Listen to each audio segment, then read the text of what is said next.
10वां अध्याय यमलार्जुन का उद्धार। राजा परीक्षित ने पूछा, भगवान आप कृपया यह बतलाइए कि नल कुंवर और मणिग्रीव को साप क्यों मिला? उन्होंने ऐसा कौन सा निंदित कर्म किया था जिसके कारण परम शांत देव ऋषि नारद जी को भी क्रोध आ गया?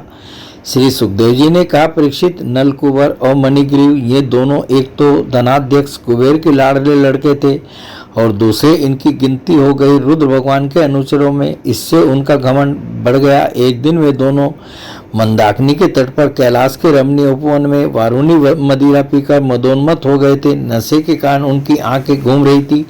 बहुत सी स्त्रियां उनके साथ गा बजा रही थी और वे पुष्पों से लदे हुए वन में उनके साथ विहार कर रहे थे। उस समय गंगा जी में पात के पात कमल खिले हुए थे। वे स्त्रियों के साथ जल के भीतर घुस गए और जैसे हाथियों का जोड़ा हथिनियों के साथ क्रीड़ा कर रहा हो वैसे ही वे उन युवतियों के साथ तरह तरह की क्रीड़ा करने लगे। परीक्षित, संयोगवश उधर से परम समर्थ देवऋषि नारद जी आ निकले। उन्होंने उन यक्ष युवकों को देखकर और समझ लिया कि ये इस समय मतवाले हो रहे हैं। देवऋषि नारद को देखकर वह स्त्रीण अप्सराएं लजा गई। सांप के डर से उन्होंने तो अपने अपने कपड़े झटपट पहन लिए, परंतु इन यक्षों ने कपड़े नहीं पहने। जब देवऋषि नारद जी ने देखा कि ये देवताओं के पुत्र होकर शिव मद से अंधे और मदिरा पान करके उन्मत्त हो रहे हैं, तब उन्होंने उन पर अनुग्रह करने के लिए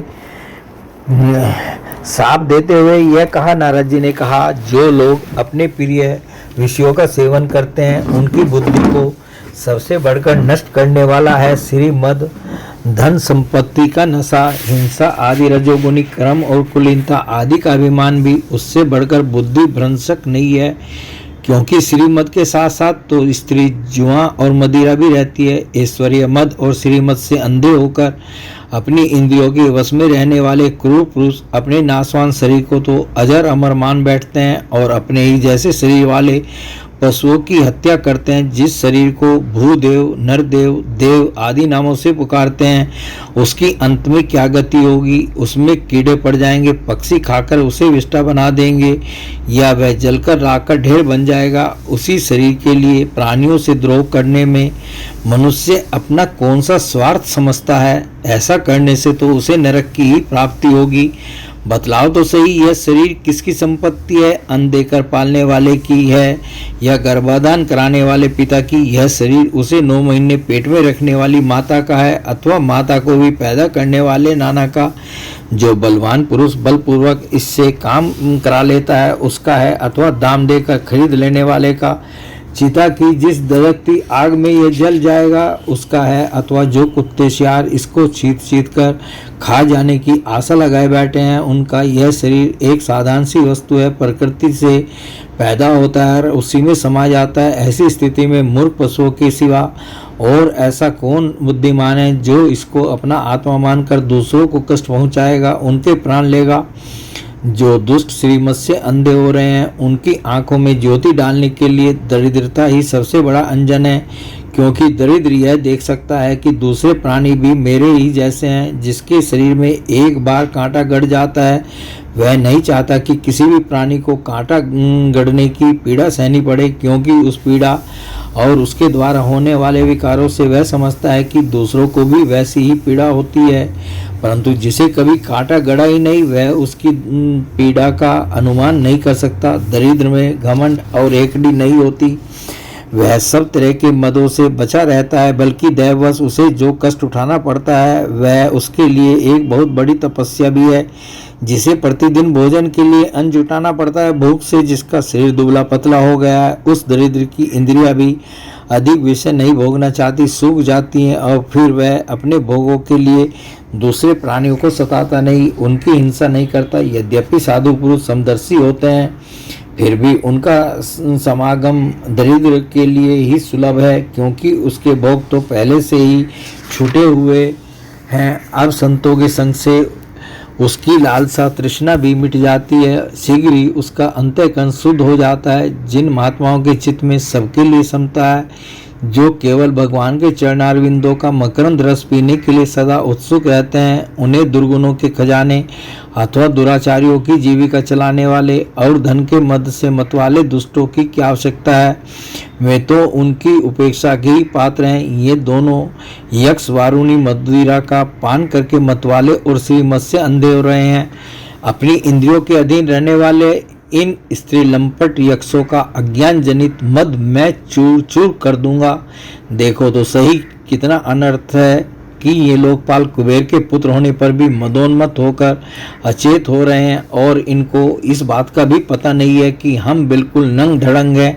इसलिए ये दोनों अब वृक्ष योनि में जाने के योग्य हैं। ऐसा होने से इन्हें फिर इस प्रकार का अभिमान न होगा। वृक्ष योनि में जाने पर भी मेरी कृपा से इन्हें भगवान की स्मृति बनी रहेगी और मेरे अनुग्रह से देवताओं के 100 वर्ष बीतने पर इन्हें भगवान श्री कृष्ण का सानिध्य प्राप्त होगा और फिर भगवान के चरणों में परम प्रेम प्राप्त करके ये अपने लोक में चले जाएंगे।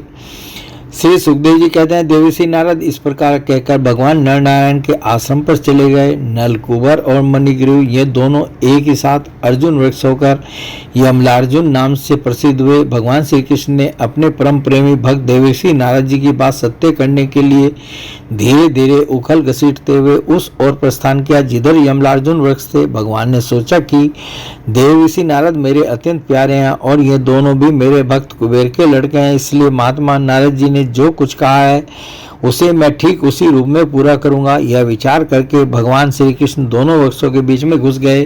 वे तो दूसरी ओर निकल गए परंतु उखल टेढ़ा होकर अटक गया। दामोदर भगवान श्री कृष्ण की कमर में रस्सी कसी हुई थी।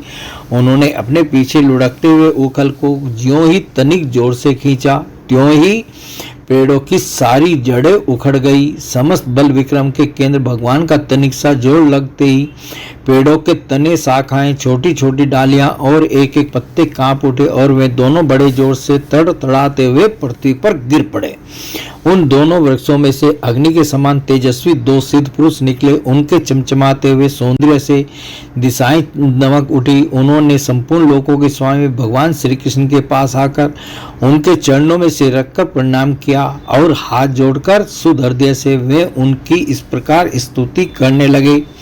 उन्होंने कहा, सच्चिदानंद घन स्वरूप सबको अपनी ओर आकर्षित करने वाले परम योगेश्वर श्री कृष्ण, आप प्रकृति के अतीत स्वयं पुरुषोत्तम है। वेदज्ञ ब्राह्मण यह बात जानते हैं कि यह व्यक्त और अव्यक्त संपूर्ण जगत आपका ही रूप है। आप ही समस्त प्राणियों के शरीर, प्राण, अंतःकरण और इंद्रियों के स्वामी है तथा आप ही सर्वशक्तिमान, काल, सर्वव्यापक एवं अविनाशी ईश्वर हैं। आप ही महत्वतव और वह प्रकृति है जो अत्यंत सूक्ष्म एवं सद्गुण, रजोगुण और तमोगुण रूपा है। आप ही समस्त स्थूल और सूक्ष्म शरीरों के कर्म, भाव, धर्म और सत्ता को जानने वाले सबके साक्षी परमात्मा है। वृत्तियों से ग्रहण किए जाने वाले प्रकृति के गुणों और विकारों के द्वारा आप पकड़ में नहीं आ सकते। स्थूल और सूक्ष्म शरीर के आवरण से ढका हुआ ऐसा कौन सा पुरुष है जो आपको जान सके, क्योंकि आप तो उन शरीरों के पहले भी एक रस विद्यमान थे। समस्त प्रपंच के विधाता भगवान वासुदेव को हम नमस्कार करते हैं। प्रभो, आपके द्वारा प्रकाशित होने वाले गुणों से ही आपने अपनी महिमा छिपा रखी है। पर ब्रह्म स्वरूप श्री कृष्ण, हम आपको नमस्कार करते हैं। आप पराक्रम शरीर से रहित हैं, फिर भी जब आप ऐसे पराक्रम प्रकट करते हैं जो साधारण शरीरधारियों के लिए शक्य नहीं है और जिनसे बढ़कर तो क्या जिनके समान भी कोई नहीं कर सकता, तब उनके द्वारा उन शरीरों में आपके अवतारों का पता चलता है। प्रभो, आप ही समस्त लोगों के अभ्युदय और निश्रेयस के लिए इस समय अपनी संपूर्ण शक्तियों से अवतीर्ण हुए हैं। आप समस्त अभिलाषाओं को पूर्ण करने वाले हैं। परम कल्याण साध्य स्वरूप आपको नमस्कार है। परम मंगल साधन स्वरूप आपको नमस्कार है। परम शांत सबके हृदय में विहार करने वाले यदुवंश शिरोमणि श्री कृष्ण को नमस्कार है। अनंत हम आपके दासानुदास हैं, आप यह स्वीकार कीजिए। देवऋषि भगवान नारद के परम अनुग्रह से ही हम अपराधियों को आपका दर्शन प्राप्त हुआ है। प्रभो, हमारी वाणी आपके मंगल में गुणों का वर्णन करती रहे, हमारे कान आपकी रसमयी कथा में लगे रहें, हमारे हाथ आपकी सेवा में और मन आपके चरण कमलों की स्मृति में रम जाए। यह संपूर्ण जगत आपका निवास स्थान है। हमारा मस्तक सबके सामने झुका रहे। संत आपके प्रत्येक शरीर हैं। हमारी आंखें उनके दर्शन करती रहें। प्रभो, हमारी वाणी आपके मंगलमय गुणों का वर्णन करती रहे। हमारे कान आपकी रसमयी कथा में लगे रहें। हमारे हाथ आपकी सेवा में और मन आपके चरण कमलों की स्मृति में रम जाए। यह संपूर्ण जगत आपका निवास स्थान है। हमारा मस्तक सबके सामने झुका रहे। संत आपके प्रत्येक शरीर हैं। हमारी आंखें उनके दर्शन करती रहें। श्री सुखदेव जी कहते हैं, सौंदर्य माधुर्य निधि गोकुलेश्वर श्री कृष्ण ने नल कुंवर और मणिग्रीव की इस प्रकार स्तुति करने पर रस्सी से उकल में बंधे बंधे ही हंसते हुए उनसे कहा, श्री भगवान ने कहा, तुम लोग श्रीमत से अंधे हो रहे थे। मैं पहले से ही यह बात जानता था कि परम कारुणिक देवर्षि नारद ने शाप देकर तुम्हारा ऐश्वर्य नष्ट कर दिया तथा इस प्रकार तुम्हारे ऊपर कृपा की। जिनकी बुद्धि समदर्शिनी है और हृदय पूर्ण रूप से मेरे प्रति समर्पित है, उन साधु पुरुषों के दर्शन से बंधन होना ठीक वैसे ही संभव नहीं है जैसे सूर्योदय होने पर मनुष्य के नेत्रों के सामने अंधकार का होना। इसलिए नलकुंवर और मणिग्रीव, तुम लोग मेरे परायण होकर अपने अपने घर जाओ। तुम लोगों को संसार चक्र से छुड़ाने वाले अनन्य भक्ति भाव की जो तुम्हें अभिष्ट प्राप्ति हो गई है। श्री सुखदेव जी कहते हैं, जब भगवान ने इस प्रकार कहा तब उन दोनों ने उनकी परिक्रमा की और बार बार प्रणाम किया। इसके बाद उखल में बंधे हुए सर्वेश्वर की आज्ञा प्राप्त करके उन लोगों ने उत्तर दिशा की यात्रा की। बोले भगवान श्री कृष्ण की जय।